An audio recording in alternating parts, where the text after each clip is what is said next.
Else का एक सबसे मोस्ट इंपॉर्टेंट कॉन्सेप्ट, इसको ध्यान से समझना। यदि सपोज मेरे पास n में कोई एक नंबर है और यहां पर मैंने बोला n greater than 50, suppose n greater than 50, system dot out dot println, suppose मैंने लिख दिया हेलो, ठीक है, और इसके एल्स में अगर मैंने लिख दिया system dot out dot println, suppose मैंने लिख दिया बाय, ठीक है, और इसके बाद मैंने लिख दिया system dot out dot println, suppose data flair, okay, data flare.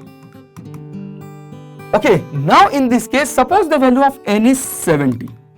What is the output? Video pause करके सोचिए इसका आउटपुट क्या होगा। The output will be hello and data flare. Hello and data flare.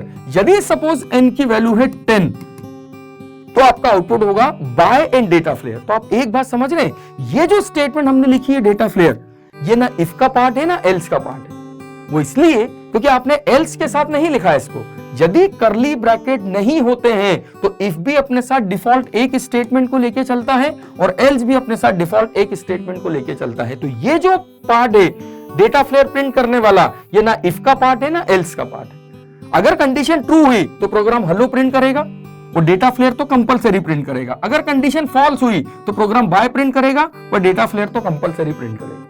तो ये एक ऐसी स्टेटमेंट है जिसका एल्स और इफ से कंसर्न नहीं है। लेकिन जैसा हमने बात की थी कि यदि आप चाहते हैं कि आपके प्रोग्राम में ये दोनों स्टेटमेंट एल्स से एसोसिएट हो, तो आपको इन दोनों को कहां लिखना पड़ेगा?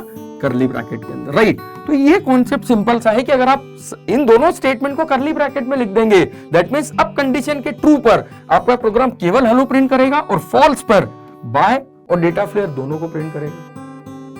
तो आई होप ये कॉन्सेप्ट आपको समझ में आ रहे हैं। और अगर आपने प्रीवियस लैंग्वेजेस पढ़ी है तो ये सारे कॉन्सेप्ट आपने वहां भी पढ़े होंगे, एज इट इज हम यहां पर भी यूज कर रहे हैं। Nothing new in that actually.